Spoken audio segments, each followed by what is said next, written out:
أعوذ بالله من الشيطان الرجيم بسم الله الرحمن الرحيم الحمد لله رب العالمين الصلاة والسلام على محمد وعلى آله وأصحابه أجمعين أما بعد السلام عليكم ورحمة الله وبركاته.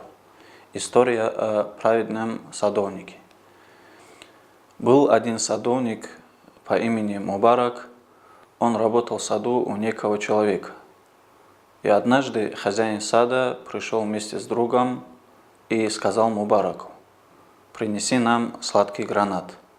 Он послушно принес гранат, но тот оказался кислым. Хозяин вновь подозвал работника и попросил принести другой плод, но и тот оказался кислым, и хозяин сада тогда разозлился. «Ты что, не можешь отличать сладкий плод от кислого?» Ибн Мубарак ответил: «Ведь ты не давал мне разрешения пробовать фрукт. Как я мог отличить сладкий от кислого?» «Как это?» – удивился хозяин. «Ты же у меня уже работаешь 20 лет». Тогда Ибн Мубарак ответил: «Клянусь Аллахом, я ни разу не отведал вкус граната с тех пор, как я начал у тебя работать». Хозяин сада задумался и задал такой вопрос: «Я Мубарак, у меня есть одна единственная дочь. За кого же мне ее выдать замуж?»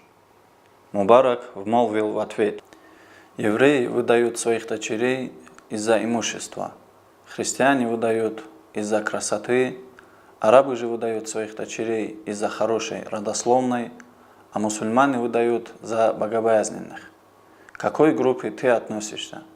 Выдай свою дочь, исходя из того, к какой из этих групп ты принадлежишь». Тогда хозяин сада промолвил: «Кого же я найду лучше тебя?» и выдал свою дочь за Ибн Мубарака. Вы знаете, кем был тот благословенный садовник?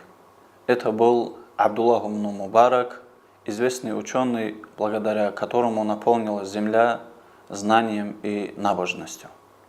Будучи светом божественного знания среди людей, он часто принимал у себя тех, кто искал наставлений. И как-то раз к нему пришел мужчина и попросил: «Дай мне совет». Ибн Мубарак произнес: «Оставь излишние взгляды, и будет тебе даровано смирение перед Аллахом. Оставь излишние речи, и будет тебе дарована мудрость.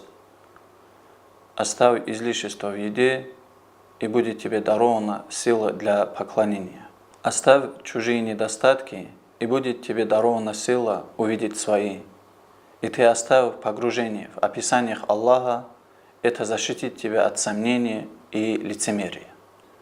Пример этого великого ученого еще раз доказывает нам, что чем бы ни зарабатывал на хлеб благочестивый, он всегда проявит свою глубокую набожность, исполняя обязанности перед людьми так прилежно и честно, как только сможет. Если человек старается поступать справедливо, благородно и искренне с людьми, и все его поступки ради довольства Всевышнего Аллаха, то Аллах возвысит такого раба до высоких степеней, даруя ему почет и благодать в этом мире и вечное блаженство в ахирате. Да поможет нам Аллах быть похожими в своих поступках и намерениях на великих праведников, таких как Абдуллах ибн Мубарак. Альхамдулиллахи Раббил Аламин.